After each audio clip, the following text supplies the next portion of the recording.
So hello guys, good evening. Welcome back to our channel जिसका नाम है education gym with Rishabh Raj. कैसे आप सब? तो जैसा कि आप सबको पता है कि मैं आप सबके जो एग्ज़ाम है, अपकमिंग एग्ज़ाम यानी जून सेशन के बच्चे, ठीक है, जो कि 2020 में थे या उससे पहले के स्टूडेंट, ठीक है, जिनका ये कोड है यानी 20 COC 136 income tax law and practice, ठीक है, जिनका भी अभी एग्ज़ाम होने वाला है यानी जुलाई 2022 में एग्ज़ाम होने वाला है, उनकी प्रिपरेशन मैं डन करवा रहा हूँ, ठीक है। यहाँ पे पेड ग्रुप होगा। अभी जो वीडियो मैं आपको प्रोवाइड कर रहा हूँ ये फर्स्टली अभी फ्री ऑफ कॉस्ट है, बट इससे पहले जो मैंने आपको करवाया था वो था आपका कंपनी लॉ का 20 COC 135, जिसका मैंने पहला क्वेश्चन बता दिया था 20 मार्क्स का, सेम एज इट इज़ आपके एग्ज़ाम में पूछा जाएगा। तो उस वीडियो को ज़रूर देखें। अगर आपने नहीं देखा है तो डिस्क्रिप्शन के थ्रू आप देख सकते हैं, ठीक है। मेरा मोटिव ये है कि आपके 70 से 80 प्लस मार्क्स आए आपके एग्ज़ाम में, ठीक है। श्योरिटी मेरी रहेगी। पेड ग्रुप का एक मोटिव है 1600 मैं आपसे ले रहा हूँ फॉर ऑल 8 सब्जेक्ट्स, ठीक है। मोटिव मैंने आपको बता चुका हूँ कि 70 से 80 प्लस मार्क्स आपको गेन करवाना है, ठीक है। आपको बस इतना करना है, जो भी चीज़ आपको बोलता हूँ इन क्वेश्चंस पे कमांड बनाइए, एग्ज़ाम तक बस उस क्वेश्चन को आप करिएगा, ठीक है। उससे एक्स्ट्रा करने की कोई ज़रूरत नहीं है, ठीक है। बाकी श्योरिटी मेरी है, ओके। तो जैसा कि आप देख सकते हो ये है बीकॉम जनरल यानी bachelor of commerce general students के लिए। CBCS का मतलब है क्रेडिट बेस्ड क्रेडिट सिस्टम, ठीक है। यानी कि आपका सेमेस्टर वाइज कोर्स कोड तो बन चुके हैं, बट उसको अप्लाई नहीं किया गया है कि आप हर 6 महीने में एग्ज़ाम दे सकते हो, ठीक है। वो आपका अभी एनुअल मोड ही पे चल रहा है, बट आफ्टर फ्यू ईयर्स वो वैसे ही होगा। आपका सेमेस्टर वाइज एग्ज़ाम होने लगेगा यानी 4 4 करके आपको एग्ज़ाम देने होंगे। फ़िलहाल आपका एनुअली मोड पे ही है, ओके।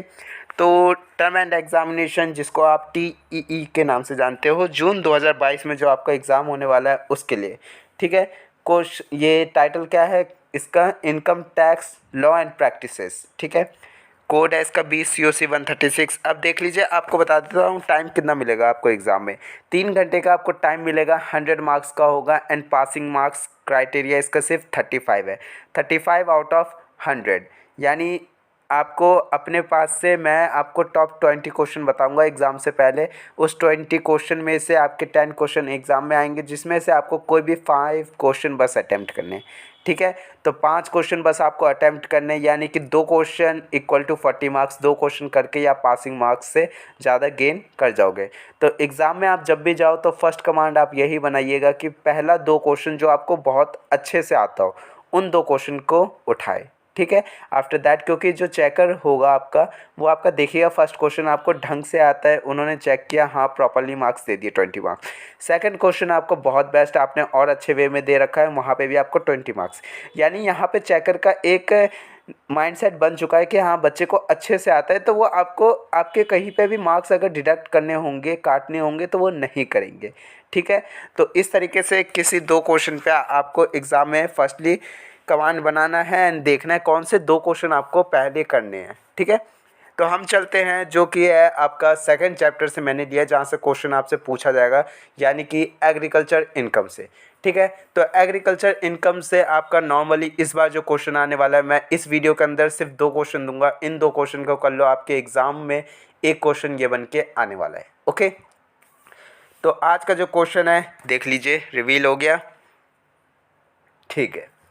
ये क्वेश्चन आ चुका है। अब ये आपका किसी भी वे में आ सकता है, आपको कोई भी 5 क्वेश्चन करने हैं तो हो सकता है ये क्वेश्चन आपका या तो 20 मार्क्स में आ जाए या तो आपके 10 मार्क्स में आ जाए, ठीक है। बट क्वेश्चन आना पक्का है, ओके। तो क्वेश्चन है आपका, what do you understand by casual income, यानी मीनिंग बताना है आपको कैजुअल इनकम का। How are they treated under the income tax act, ठीक है। यानी कि इनकम टैक्स एक्ट के अंदर में ये किस तरीके से ट्रीट किया जाता है, यानी इसको किस तरीके से आप कंप्यूट करते हो, या जो भी चीज़ कैजुअल इनकम के अंडर में आता है इसके बारे में वो चीज़ आपको समझाना है एग्ज़ाम में, ठीक है।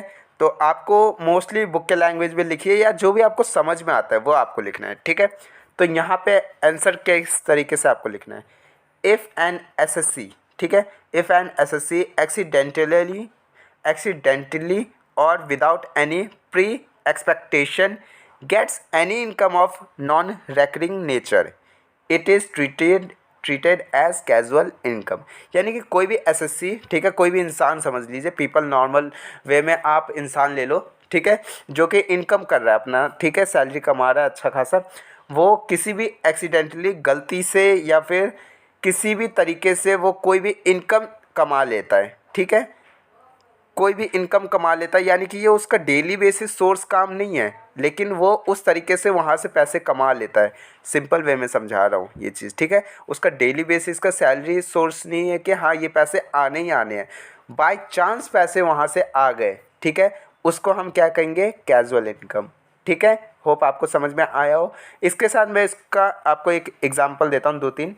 इट इंक्लूड्स, ठीक है, it includes income from batting, यानी बैटिंग करके, गैम्बलिंग करके जो भी पैसा आता है वो आपका कैजुअल इनकम कहलाता है। और कौन से होते हैं, लॉटरी विनिंग्स, वही सट्टेबाजी, प्लेइंग कार्ड्स, समझ गए, पत्ते खेलना, इनकम फ्रॉम हॉर्स रेस, घोड़ों की रेस होती है, आप बैटिंग लगाते हो कि ये वाला घोड़ा जीतेगा या वो जीतेगा, ठीक है, ये वाला इनकम कौन सा कहलाता है, एंड आप जीतते हो यहाँ से पैसा, तो वो इनकम कहलाती है कैजुअल इनकम। ओके, इसके बाद क्रॉस वर्ड पजल्स एट्सेट्रा, ठीक है, ये भी एक तरीके का गेम ही होता है जहाँ से आप पैसे, ये समझ लीजिए एक तरीके का सट्टा मार्केट, ठीक है, वहाँ से पैसे कमा रहे हो एंड ये आपका कैजुअल इनकम में आएगा। The maximum amount of casual income up to 10,000, ठीक है, जो मैक्सिमम अमाउंट आपका बोल रखा गया है कैजुअल इनकम का, वो कहाँ तक होना चाहिए, 10,000 तक, up to 10,000 in case of horse race is exempted from income tax. ठीक है, any casual income exceeding above said amount, कोई भी कैजुअल इनकम 10,000 रुपये से ज़्यादा जाता है, will be taxable under head income from other sources. ठीक है, इनकम फ्रॉम अदर सोर्सेज, बहुत सारे बच्चे इसको सिर्फ IOS लिख देते हैं, ठीक है, तो आपने भी अगर टैक्स का पेपर कहीं देखा होगा तो IOS लिख दिया जाता है, तो वहाँ पे वो एप्पल का नहीं है कुछ भी सोर्स, ठीक है, इनकम फ्रॉम अदर सोर्सेज ये चीज़ होता है। ठीक है, तो आप समझ चुके हैं अंडर द टैक्सेबल, इसका मतलब ये है कि चलिए इसके लिए भी आपको एक बात बता देता हूँ क्या है। आपका जो टैक्स का बुक है इसके अंदर आपको बहुत सारे चैप्टर्स दे रखे हैं, ठीक है, जिसमें आपको रेसिडेंशियल यानी इंडियन के, आप अगर रेसिडेंशियल हो, रेसिडेंसी है आपका, तो किस तरीके से आपके इनकम को कंप्यूट किया जाता है, ठीक है, वो आपके रेसिडेंशियल स्टेटस में आता है। आपका एग्रीकल्चर इनकम कौन सा होता है। इसके बाद आपको 5 हेड्स दे रखे हैं जो मेजर इनकम के लिए आते हैं। ठीक है, मेजर इनकम के अंदर कौन कौन से आते हैं, एक होता है आपका सैलरी, दूसरा है आपका हाउस प्रॉपर्टी, तीसरा है आपका PGBP, ठीक है, यानी business gain and profession business, ये वाला, ठीक है, तो यहाँ से है। इसके बाद आपके इनकम फ्रॉम अदर सोर्सेज, इसी तरीके से 4-5 आपके दे रखे हैं। वहीं पे ये आपका इनकम फ्रॉम अदर सोर्सेज है जहाँ पे आपको बोला गया है कि ये उस हेड के अंडर में आता है कैजुअल इनकम, यानी किसके अंडर में आता है, अगर कोई भी कैजुअल इनकम 10,000 से ज़्यादा हो जाएगा, ठीक है, फ़िलहाल ये कैजुअल इनकम तब तक है जब तक 10,000 की उसको अमाउंट मिल रहा है, ठीक है, अगर 10,000 से थोड़ा सा भी ज़्यादा हो जाता है तो वो टैक्सेबल होगा, लेकिन किसके अंडर में आएगा, उसको कैजुअल इनकम नहीं कहोगे, उसको आप कहोगे कि ये इनकम फ्रॉम अदर सोर्सेज हो चुका है। ठीक है, following point should be kept in mind regarding casual income, जब भी आप जानना चाह रहे हो कि कैजुअल इनकम है तो किस तरीके से आपको क्या क्या उसके साथ पॉइंट आपको जोड़ने होंगे। First point, casual income shall be taxable 30%, जो भी आपका कैजुअल इनकम है वो 30% तक आपका क्या होगा, टैक्स लगा जाएगा उस पर। ठीक है, any expenses if paid in receiving casual income, इनमें से कोई सा भी है, shall not be deducted from any income, ठीक है, ये आपके इनकम में से डिडक्ट नहीं होगा, इसको भी टैक्स पे किया जाएगा। ठीक है, any casual loss shall not be set of against any income, यानी कोई भी कैजुअल लॉस भी है तो वो उसको आपके इनकम में से हटाया नहीं जाएगा, उसको सेट ऑफ वहाँ नहीं मिलेगा, पे करना होगा, टैक्सेबल रहेगा। ओके, पर्सनल गिफ्ट आपको बताना है, such as wedding gift and birthday gift are given on account of family affection hence will not be included in income. यहाँ पे आपको क्या बोला गया है, ठीक है, यहाँ पे आपको क्या बोला गया है कि जो पर्सनल गिफ्ट दे रहा है कोई भी, आपको एक एग्जांपल दे के आता हूँ कि किसी की शादी हो रही है आपके रिलेटिव में, ठीक है, एंड आपने जाके उसको कोई सा भी गिफ्ट दे दिया, ठीक है, अमाउंट का आपको पता होना चाहिए, 10,000 से ज़्यादा गया तो इनकम फ्रॉम अदर सोर्सेज, 10,000 से कम गया तो वो आपका कैजुअल इनकम कहलाएगा। ओके, तो यही चीज़ आपको बताया गया है इसमें कि आपने किसी को गिफ्ट दिया, लेट सपोज़ आपने 10,000 का गिफ्ट दे दिया आपने किसी अपने फैमिली मेम्बर्स को, ठीक है? तो उनके लिए तो गिफ्ट हुआ, लेकिन आपने जो पे किया है ना, जो उनको गिफ्ट खरीद के दिया है, उसका टैक्स आप ही पे करोगे, ठीक है? जिसको आपने गिफ्ट के तौर पे दिया है वो उसका पे नहीं करेगा, क्योंकि वह उसकी इनकम नहीं है, ठीक है? तो वही चीज़ इसके अंदर बताया गया है। एग्जाम्पल कैसे बताया, gift to wife by her husband, यानी कि बीवी को हस्बैंड ने कोई सा गिफ्ट दिया तो बीवी उसका टैक्स पे नहीं करेगी। Gift to son by his father, पापा अगर अपने बेटे को गिफ्ट देते हैं तो उसमें बेटा कुछ भी नहीं करेगा। Gift to a relative by another relative etcetera, यहाँ पे आप वेडिंग वाला ले सकते हो, ठीक है?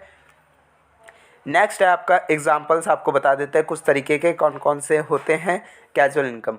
किसी भी तरीके का एक्सीडेंटली या फोर्टियस रिसिप्ट ऑफ मनी और precious article in the way, इसके अंदर जो भी बताया गया है, यानी कि किसी भी तरीके से आपको बताया बाय चांस कमाया गया पैसा, ठीक है, वो आपका कैजुअल इनकम कहलाएगा।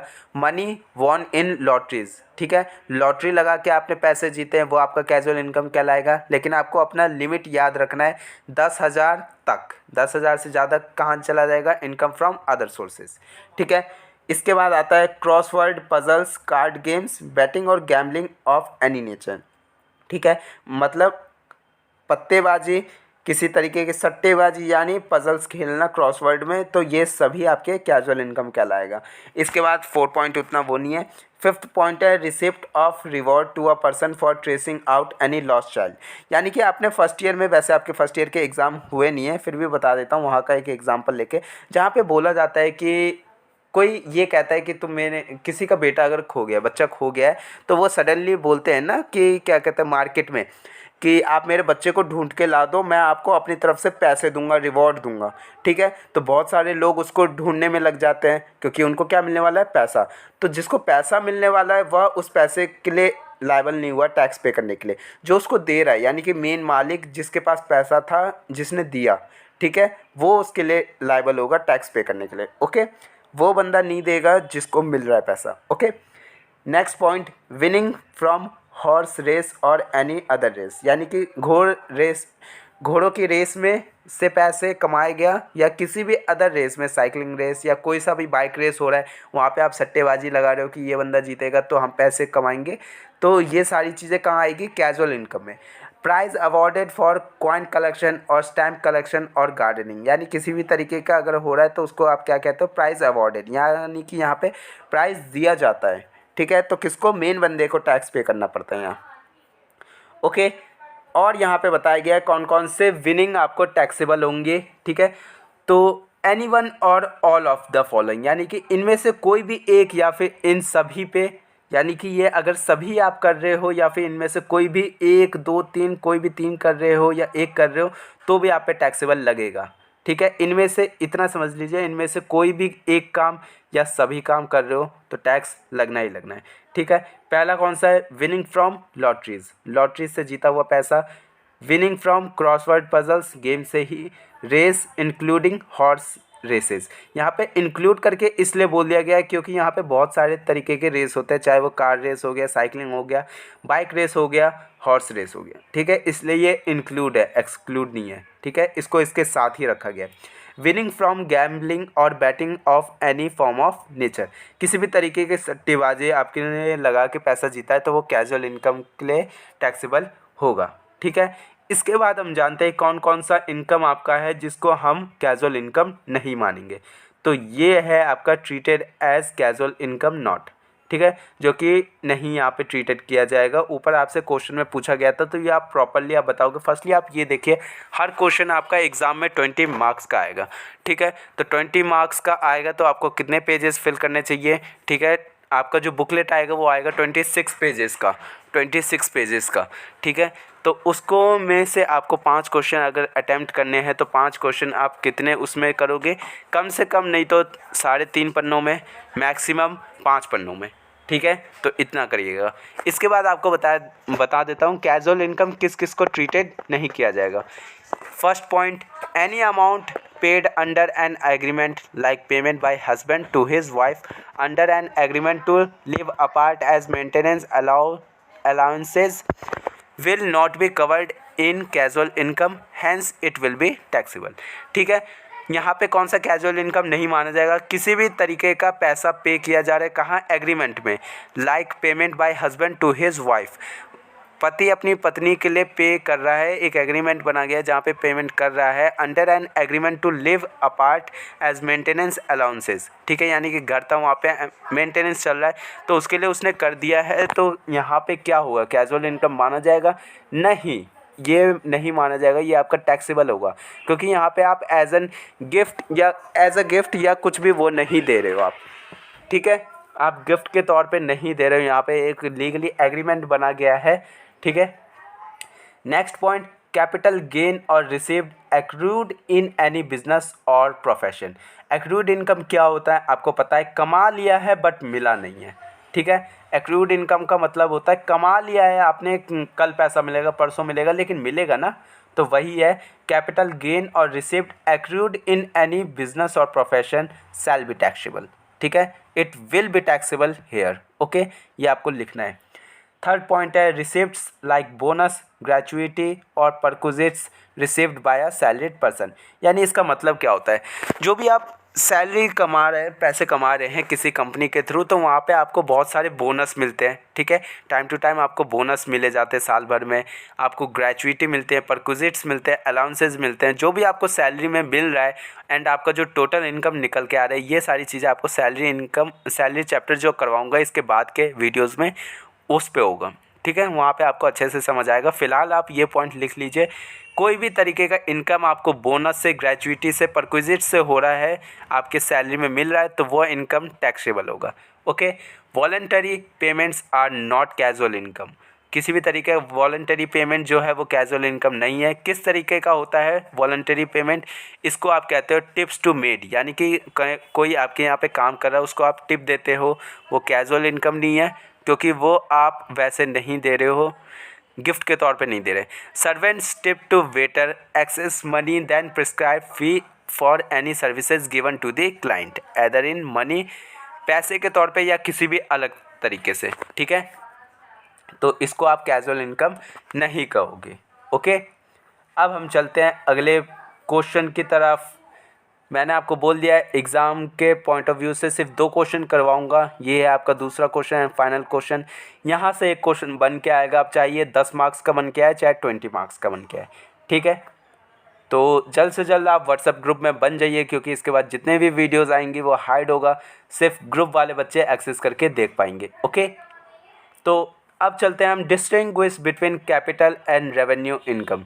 ठीक है, तो आपको डिफ्रेंशिएट करना है, यानी कि बीच का अंतर बताना है, किसमें? कैपिटल में और रेवेन्यू इनकम में। ठीक है, तो यहाँ पे आप फर्स्टली हेडिंग डाल दोगे। इसके बाद ये जितने भी आपके पॉइंट्स होते हैं, जिस तरीके से मैंने आपको कंपनी लॉ में बताया था कि आप फर्स्टली हेडिंग बता दीजिए कौन कौन से डिफरेंस होते हैं, उसके बाद अंदर कर दीजिए, काफ़ी रहता है। ठीक है, अदरवाइज़ जिस फॉर्मेट में मैंने आपको दिया है सेम एज इट इज़ आप लिख के आ सकते हो। पहला कौन सा होता है? Nature of receipt at the initial stage.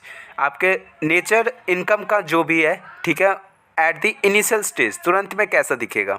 ठीक है, तो वो किस तरीके से यहाँ पे डिफ़र करेगा एक दूसरे से। If the receipt at the initial stage possesses the characteristics of a trading receipt, it will be taxed as such. ठीक है, if however at the initial stages it looks like a capital receipt, ठीक है, ये यहाँ पे किस तरीके का दिखेगा? Capital receipt, it can not be taxed, ये यहाँ पे टैक्सड नहीं होगा, इररिस्पेक्टिव तब तक of the magnitude and the appropriation of the same by the assessee. ठीक है, फर्स्ट में आपको बस इतना लिख देना है, काफ़ी है। एंड देखिए इसके अंदर मैंने आपको काफ़ी सारे पॉइंट्स बताए हैं, तो ज़रूरी नहीं है आपको 8 के 8 पॉइंट ऑफ व्यू पूरे डालने हैं। ठीक है, एग्ज़ाम में आपसे कितने मार्क्स का पूछ लेगा? अगर 20 मार्क्स में पूछ लिया, आप सभी 8 पॉइंट लिख के इसके अंदर का थोड़ा थोड़ा पार्ट आप कर सकते हो। ठीक है, इफ़ आपका 20 मार्क्स से कम पूछता है, लाइक 10 मार्क्स में पूछता है, तो सभी हेडिंग यानी जो ब्लैक से मार्कअप है, इसको आप हेडिंग को पहले लिख दीजिए, इसके बाद इसको एक्सप्लेन करिएगा, तो काफ़ी अच्छे से हो जाएगा। ओके, तो यहाँ पे ये सारे पॉइंट्स ही आपको लिखने हैं, आप देख सकते हैं, स्क्रीनशॉट ले लीजिए, नोट्स बना लीजिए। इसके बाद चलते हैं, यहाँ पे क्लास में एंड कर रहा हूँ। ठीक है, यही सारे आपको पॉइंट्स देने थे, मैंने बोल दिया था notes important, class and important questions आपको दे दूंगा जो भी आपके एग्ज़ाम में आएंगे। याद रखिए, आपके एग्ज़ाम से पहले आपको 20 टॉप क्वेश्चन दे दूंगा जिसमें से आपके 10 क्वेश्चन एग्ज़ाम में आएंगे। उसमें से कोई भी आपको 5 क्वेश्चन एग्ज़ाम में अटेम्प्ट करना है, ठीक है। हर क्वेश्चन 20 मार्क्स का होगा। श्योरिटी मेरी रहेगी, जो भी मेरे ग्रुप में है, पेड ग्रुप में बच्चे हैं उनके लिए, ठीक है। उन बच्चों की श्योरिटी है कि वो बच्चे पास होंगे, उनको जितने भी क्वेश्चंस बता रहा हूँ वो करके जाए। तो अभी भी अगर आप नहीं जुड़े हो चैनल पे तो जल्द से जल्द जुड़ जाइए, ठीक है। जुड़ने के लिए आपको क्या करना है यहाँ पे मैं आपको बता देता हूँ। चलिए, तो वेट अ मिनट। हाँ, तो आपको कुछ नहीं करना है, व्हाट्सअप करना है 9311794406, ठीक है। इस पर आपको कुछ नहीं करना, व्हाट्सअप करना है आपको, ठीक है। स्क्रीनशॉट ले लीजिए, इस नंबर को आपको व्हाट्सअप करना है। इसके बाद आपको कुछ नहीं करना, आपको क्या करना है, यहाँ पे आके व्हाट्सएप पे आओगे, 1600 का आपको पे करना है। कितने के लिए? फॉर ऑल 8 सब्जेक्ट्स, ठीक है। 8 सब्जेक्ट के लिए आप पे कर दोगे। इसके बाद आप पेड ग्रुप में ज्वाइन हो जाओगे। मैं ऐड करूँगा जितनी भी आपकी श्योरिटी है एग्ज़ाम क्लियर का, वो मेरी हेडेक है, ठीक है। इसके बाद बच्चे का जिम्मा नहीं है, मेरी टेंशन है वो। बस आपको इतना करना है, जो भी आपको क्वेश्चन सॉल्यूशन दे रहा हूँ उस पर आप कमांड बनाएं एग्ज़ाम तक, ठीक है। So all the best for exam. मिलते हैं नेक्स्ट वीडियो में, तब तक के लिए टाटा एंड गुड बाय।